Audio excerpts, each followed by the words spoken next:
Selamat malam pemirsa, ratusan kios di Pasar Jumaah Purwakarta, Jawa Barat ludes terbakar. Para pemilik kios menangis karena barang dagangannya tak bisa diselamatkan. Bersama saya Aulia Wardani, inilah Ayus Malam selengkapnya. 8 orang anak tenggelam saat bermain perahu di Pantai Titian Mutiara, Lampung Selatan. Akibat kejadian tersebut, 3 orang anak tewas, 4 orang kritis dan 1 orang masih dalam pencarian. Erupsi Gunung Leotobi laki-laki di Flores Timur NTT menelan korban. 2 warga alami luka bakar akibat abu panas dari Gunung Leotobi laki-laki.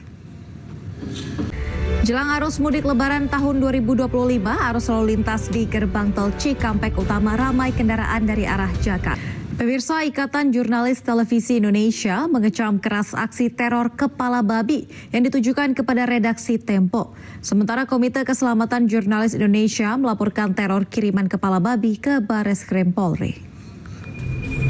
Dewan Pers mengutuk keras kasus teror kepala babi yang ditujukan bagi jurnalis Tempo. Dewan Pers juga mendorong polisi agar mengusut tuntas aksi teror yang dinilai sebagai bentuk kekerasan dan juga premanisme. Kepala Kantor Komunikasi Kepresidenan Hasan Nasbi dan Menteri Hukum Supratman Andi Aktas merespon teror kepala babi ke jurnalis Tempo. Menurut Hasan Nasbi, isu kepala babi yang dikirimkan ke jurnalis jangan dibesar-besarkan.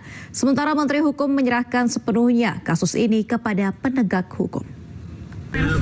Jurnalis Tempo yang merupakan reporter Des Politik Bocor Alus mendapat teror dari orang yang tak dikenal.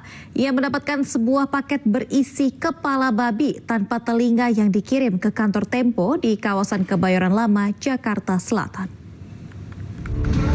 Pemirsa, jelang arus mudik lebaran tahun 2025, lalu lintas di gerbang tol Cikampek Utama terpantau ramai lancar, baik kendaraan dari arah Jakarta menuju ke Palimanan maupun sebaliknya. Memasuki libur sekolah, para pemudik tujuan Pulau Jawa maupun Sumatera mulai memadati Terminal Bus Kalideres, Jakarta Barat. Mereka memilih mudik lebih awal guna menghindari lonjakan penumpang. 6 jemaah umroh asal Indonesia tewas usai bus yang ditumpanginya terbakar. Pemirsa, bus jemaah umroh yang ditumpangi oleh warga negara Indonesia mengalami kecelakaan di Arab Saudi pada Kamis siang waktu setempat.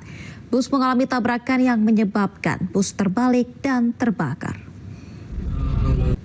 Pemirsa, PT MNC Capital Indonesia Tbk bersama Perhimpunan Bank Perekonomian Rakyat Indonesia DKI Jaya melaksanakan acara buka puasa bersama dan santunan anak yatim piatu. Acara yang digelar di Masjid Raya Bintaro Jaya, Tangerang Selatan, Banten ini diharapkan dapat membantu anak-anak dalam menyambut Hari Raya Idul Fitri dengan penuh semangat dan kegembiraan.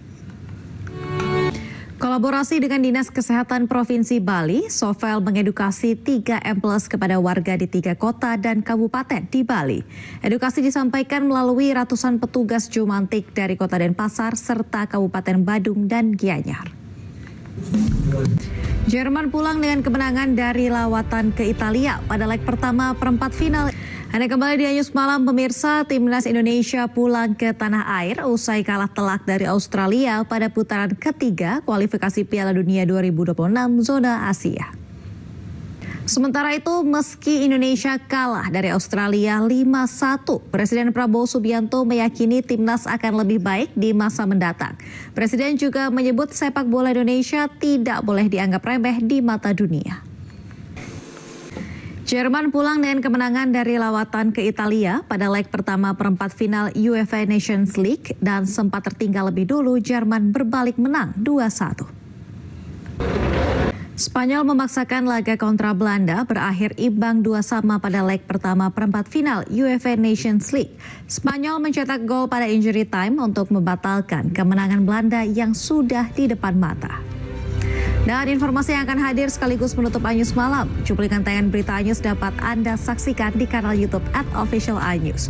Mewakili kerabat kerja yang bertugas, saya Aulia Wardani pamit undur diri. Terima kasih, selamat malam, sampai jumpa.